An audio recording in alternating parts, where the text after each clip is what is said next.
Assalamualaikum warahmatullahi wabarakatuh. Nama saya Nurkalisa Balkis binti Jeffrey daripada kelas GP6A. Pada hari ini, saya akan menerangkan tentang krisis berkaitan industri halal. Baiklah, sebelum itu, mari kita lihat dahulu program-program yang dianjurkan setiap tahun bagi memartabatkan industri halal global. Yang pertama, MIHAS.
Yang kedua, Thailand Halal Assembly.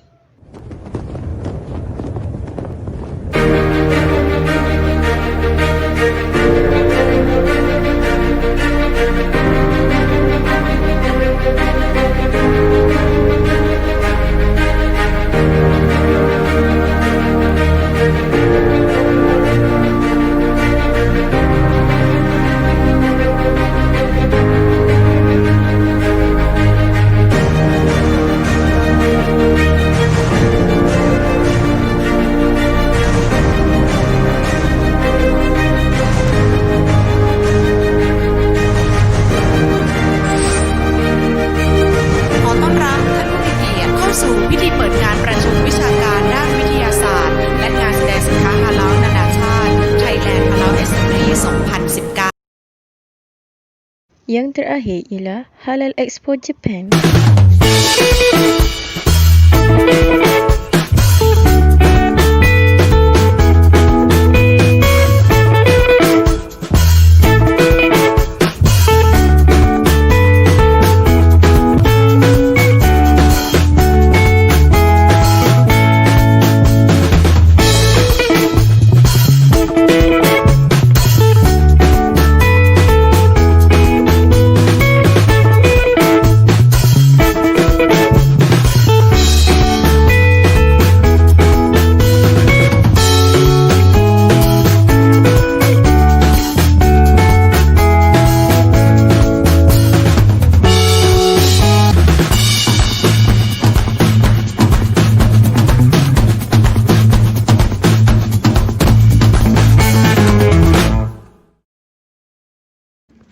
Okey, baiklah. Jadi, bagaimana? Kita sudah melihat pelbagai program yang dianjurkan oleh negara-negara besar yang terlibat dengan industri halal pada setiap tahun. Kita juga dapat melihat daripada situ, pengetahuan tentang industri halal ini dapat disebarkan secara meluas. Ini kerana apa? Setiap kali program-program tersebut dianjurkan, pelbagai manusia daripada seluruh pelosok dunia datang ke program-program tersebut. Tidak kira daripada negara Islam ataupun negara bukan Islam. Kalau dulu, kita boleh tengok sektor industri halal ni, skop dia hanya tertumpu kepada negara Islam. Tetapi kini, tidak lagi kerana kebanyakan pelabur-pelabur dan orang-orang daripada negara bukan Islam pun tertarik dengan sektor industri halal ni. Kerana tertarik dengan ketulusan halal dan halalan thayyiban yang diamalkan oleh negara-negara yang mengendalikan halal. Baiklah, jadi sekarang saya akan menjelaskan atau mengulas lebih lanjut tentang cabaran ataupun krisis yang melanda sektor industri halal global pada masa kini. Okey, seperti mana yang kita sedia maklum ataupun yang kita lihat sekarang, seluruh dunia sedang dilanda oleh wabak pandemik COVID-19. Ia sekaligus memberi impak dan tamparan yang besar kepada semua sektor. Bukan setakat sektor industri halal sahaja, tetapi semua sektor. Tidak kira sektor pelancongan, sektor kewangan, sektor ekonomi, semuanya yang terjejas kerana wabak ini. Jadi, berdasarkan tajuk saya yang depan tadi, iaitu krisis dan isu daripada segi keterbatasan maklumat ataupun pengetahuan tentang industri halal global. Di sini saya akan menjelaskan faktor-faktor atau punca-punca yang menjadikan cabaran itu. Baiklah, yang pertama ialah penutupan sempadan di setiap negara. Sejak dunia kita dilanda COVID-19 ni beberapa bulan lalu, setiap negara mengenakan perintah kawalan pergerakan. Ada negara yang darurat untuk keselamatan rakyat mereka. Jadi, bila sempadan negara ditutup, bukan setakat sektor pelancongan je terjejas, tapi sektor industri halal juga terjejas. Sebab apa? Program-program yang orang kata boleh memartabatkan industri halal tu, macam tahun ni tak dapat nak diadakan, tak dapat nak dianjurkan berikutan dengan penutupan sempadan di setiap negara tu. Yang kedua pula, puncanya daripada segi sumber maklumat yang terhad. Ya, kalau diikutkan logiknya, pada masa kini, orang kata kita hidup di dalam era dunia tanpa sempadan. Tapi, maksud saya sumber maklumat yang terhad kat sini adalah kerana jika kita menganjurkan program ataupun kita menganjurkan seminar-seminar secara berdepan ataupun face to face, pemahaman tu lebih sampai kerana kita praktikkan benda tu. Kita dapat lihat sendiri macam mana sifat produk itu ataupun cara mengendalikan halal tu dengan lebih, orang kata dengan lebih terus. Jadi, bila berlakunya pandemik ni, maklumat tu kita dapat, tapi sekadar maklumat yang lisan. Jadinya tak dapat nak dipraktikkan sebetul-betulnya dengan perbuatan. Itulah maksud saya maklumat yang terhad. Yang terakhir ialah penutupan pusat pengajian tinggi. Biasanya ini ada berkaitan juga dengan Assalamualaikum warahmatullahi wabarakatuh. Nama saya Nur Izzati binti Wahid, akan menceritakan tentang COVID-19. Video ini akan menceritakan tentang cabaran terhadap rantaian bekalan produk makanan.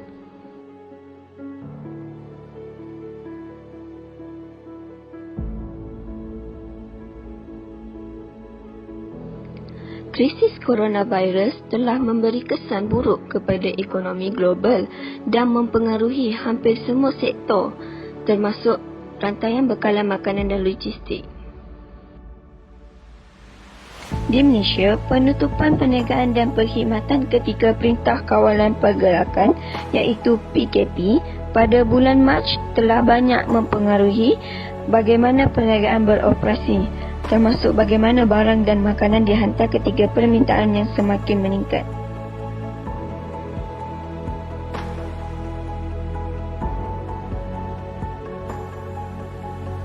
Lebih 820 juta orang terlibat, bermakna 1 daripada setiap 9 penduduk dunia menghadapi masalah tidak mempunyai makanan yang mencukupi.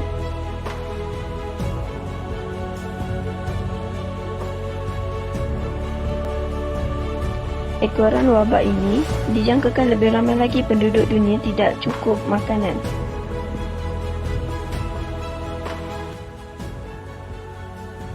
Walaupun pada umumnya tiada isu yang signifikan berkaitan sekuriti makanan di peringkat nasional, di mana Malaysia berada di yang ke-28 daripada 130 buah negara dalam Indeks Sekuriti Makanan Global 2019, namun masih terdapat isu ketidakcukupan makanan di peringkat isi rumah.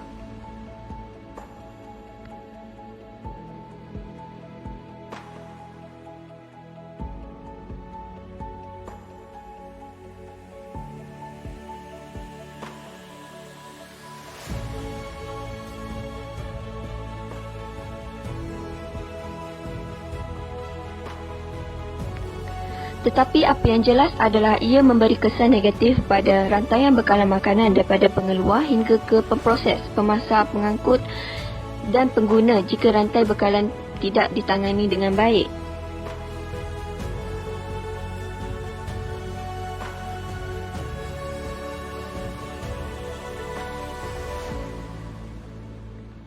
Buat masa ini, kekurangan bekalan makanan bukanlah satu masalah, tetapi isunya adalah pengedaran dan pergerakan makanan dari ladang ke tempat yang diperlukan.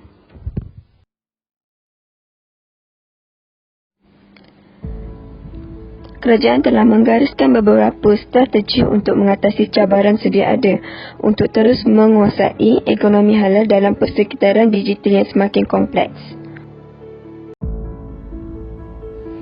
Kerajaan penuh komite untuk membangunkan ekosistem industri yang komprehensif dan untuk industri halal merebut peluang-peluang baru melalui pengadaptasian proses pembuatan bijak yang akan meningkatkan keberkesanan dan fleksibiliti.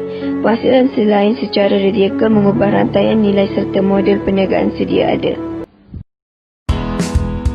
Hai, Assalamualaikum.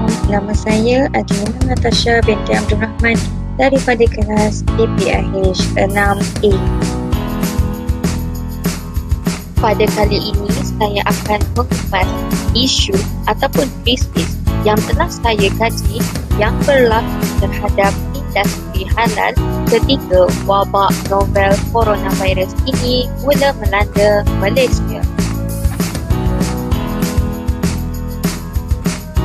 Antara krisis yang berlaku ialah musibah COVID-19 tuntut muhasabah ekonomi. Apakah yang dimaksudkan dengan frasa ini? Jom kita lihat yang seterusnya.